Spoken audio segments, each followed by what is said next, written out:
وہ شہر محبت جہاں نحمدہ و نصلی علی رسولہ الکریم۔ ایک ساتھی نے سوال کیا ہے کہ ریا سے بچنے کا کیا طریقہ ہے؟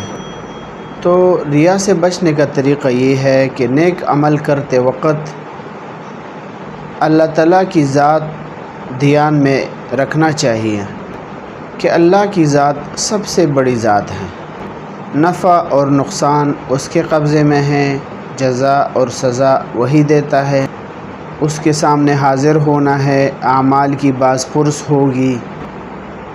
مخلوق کسی کو خراج تحسین اور واہ کے علاوہ کیا دے سکتی ہے؟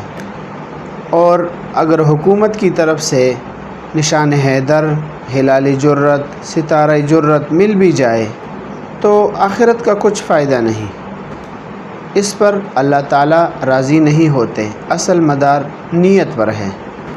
اعمال میں ریا کی ملاوٹ کی وجہ سے 3 بڑے بڑے اسلامی اعمال جن کا ذکر حدیث میں آتا ہے اس انسان کو جہنم میں لے جائیں گے: شہادت، سخاوت اور علم۔